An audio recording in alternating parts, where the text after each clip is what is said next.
தந்தை, மகன், தூய ஆவியின் பெயராலே ஆமென். ஆண்டவர் உங்களோடு இருப்பாராக, உம் ஆன்மாவோடும் இருப்பாராக. இறையேசுவில் பிரியமுள்ள சகோதர சகோதரிகளே, இந்த புதிய நாளை தந்த இறைவனுக்கு நாம் நெஞ்சார நன்றியையும் வாழ்த்துக்களையும் வணக்கத்தையும் தெரிவித்துக் கொள்வோம். இன்றைய நற்செய்தியானது லூக்கா எழுதிய நற்செய்தி 19வது அதிகாரம் 1 to 10 முடிய உள்ள வசனம். இயேசுவும் சக்கேயும். ஒரு சிறிய தொடக்கம் பெரிய மனமாற்றத்திற்கு வழிவகுக்கின்றது. இந்த கதை நமக்கு அனைவருக்கும் தெரிந்ததே. சக்கேயு ஒரு வரி தண்டுபவன், பாவி, குள்ளமானவன். ஆனால் அவர் இயேசுவை காண விரும்புகின்றார். அவர் அதற்கு எடுக்கின்ற முயற்சி வேண்டுமென்றால் ஒரு சிறியதாக இருக்கலாம். ஆனால் அவர் பெறுகின்ற விஷயம் மிக பெரியது. அவர் இயேசுவை காண்பதற்காக ஓடோடி சென்று அருகில் இருக்கின்ற மரத்தின் மேல் ஏறி இயேசுவை காண விரும்புகின்றார். ஆனால் இயேசு அவரை தேடி வருகின்றார். சக்கேயு, நீ மரத்திலிருந்து கீழே இறங்கு, நான் இன்று உன் வீட்டில் விருந்து உண்ண விரும்புகின்றேன். உடனடியாக நாம் பார்க்க வேண்டியது சக்கேயுடைய மனமாற்றம்.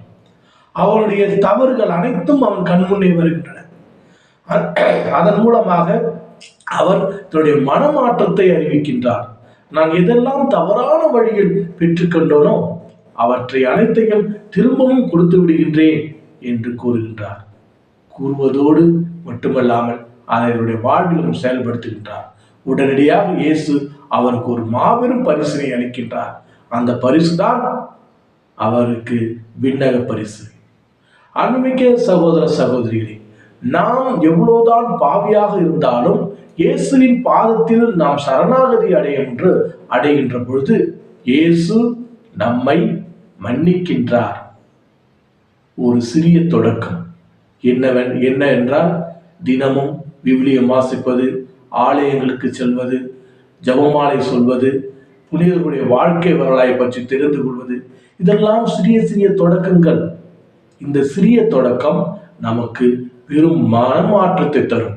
அந்த மனமாற்றம் என்னவென்றால், நம்முடைய குடும்பத்திலே மகிழ்ச்சியும் சந்தோஷமும் மன நிம்மதியும் இருந்து கொண்டே இருக்கும்.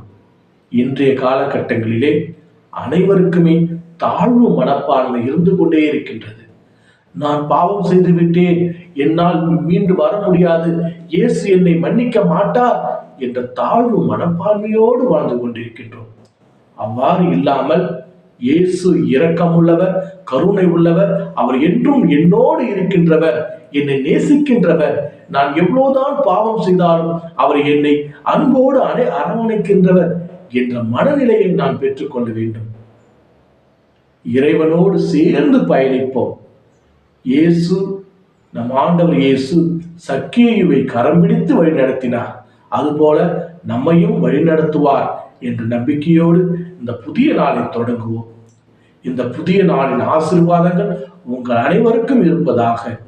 எல்லாம் உள்ள இறைவன், தந்தை, மகன், தூய திரு ஆவி உங்கள் அனைவரையும் நிறைவாக ஆசீர்வதிப்பாராக. ஆமென்.